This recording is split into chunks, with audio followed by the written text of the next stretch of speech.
अगर वाकई ईमानदारी का जीवन बिताना चाहते हैं तो अपनी भाषा से एक शब्द बिल्कुल हटा दें। क्या? कौन सा शब्द? मजबूरी। मैं क्या करूं, मैं तो हालात का मारा हुआ हूं,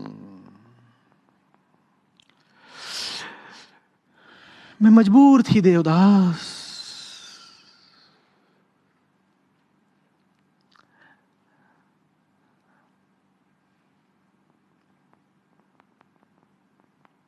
पारो, तुम झूठ बोल रही हो। कोई मजबूर नहीं होता। प्रणाम आचार्य जी। कुछ स्वार्थ ऐसे होते हैं कि वो जरूरी भी होते हैं कि मतलब आप एक आध गैर जरूरी स्वार्थ बता दीजिए। एक स्वार्थ बता दो जो गैर जरूरी लगता हो।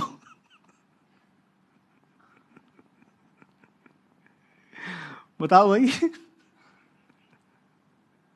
स्वार्थ टिका ही इसलिए हुआ है क्योंकि वो लगता है जरूरी। आप अपनी जरूरतों के निर्धाता खुद होते हैं। जिन्होंने जाना है, जो जिए हैं खुल के, उन्होंने कहा है कि इंसान की पहली जरूरत रोटी भी नहीं है, इंसान की पहली जरूरत आजादी है।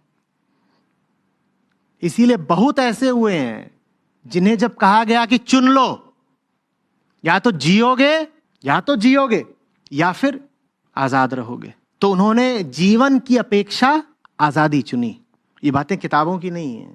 ऐसे सैकड़ों हजारों हो गए हैं जिनसे आप कहेंगे कि या तो जिंदगी चुन लो या आजादी, वो आजादी पे हाथ रख देंगे, कहेंगे चुना, सोचना भी नहीं पड़ेगा, हमने चुन लिया। अब बताइए कौन सी मजबूरी, अब बताइए कौन सी जरूरत? जब जिंदगी भी जरूरत नहीं है, जब जिंदा रहना भी जरूरत नहीं होती, तो और कौन सी बड़ी जरूरत आ गई आपका गला पकड़ने के लिए? बोलिए। जिंदा रहना भी कोई अनिवार्य जरूरत नहीं है। अगर नौबत यह आ जाए कि या तो जिंदा रह सकते हैं या आजाद रह सकते हैं, तो आजादी चुनिए ना, क्यों जिंदगी चुन रहे हैं? ये जरूरत का क्या खेल है?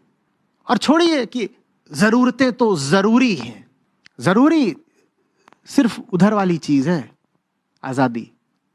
रोटी इसलिए खा रहे हो ताकि गुलामी में जियो, जरूरत इसलिए ताकि और गुलाम रह सको। डॉक्टर साहब मुझे दवाइयों की जरूरत है, किस लिए? ताकि मैं और नरक भोग सकूं। फलक पे जितने सितारे हों वो भी शर्माए, देने वाले मुझे इतनी जिंदगी दे दे, गम उठाने के लिए मैं तो जिए जाऊंगा। क्या बात कही है!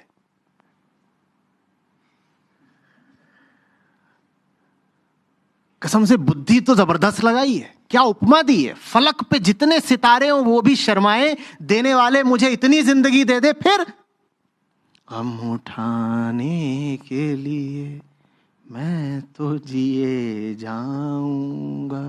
क्यों जिए जाना चाहते हो भाई? गम उठाने के लिए? रोटी क्यों तोड़ना चाहते हो और ज्यादा, ताकि और गम उठा सको? क्यों जीना है? मैं नहीं कह रहा कि कल सत्र में नजर ही ना हो कि आचार्य जी उन्होंने आपकी बात मान ली, पर मैं कह रहा हूं कि जब नौबत यहां पर आ जाए कि रोटी और राम में एक ही मिल सकता है, तो रोटी काहे चुन रहे हो भाई? जब नौबत यहां पे आ जाए कि रोटी तभी मिलेगी जब बंधन स्वीकार करोगे, तो रोटी क्यों चुन रहे हो? ऐसी नौबत ना आए, भगवान करे। किसी की जिंदगी में ये नौबत आनी नहीं चाहिए, लेकिन अगर ये नौबत आ जाए तो आपको तैयार होना चाहिए कि छोड़ देंगे रोटी। और मैं कोई मोटिवेशनल स्पीकर नहीं हूं, मैं आपसे ये नहीं कह रहा हूं कि आपको रोटी मिल जाएगी, यू विल विन, तुम मेहनत करो तुम्हें रोटी मिल जाएगी। मैं उल्टी बात कह रहा हूं। मैं कह रहा हूं अगर संयोग ने यह हालत पैदा ही कर दी कि या तो रोटी या आजादी, तो रोटी मत चुन लेना।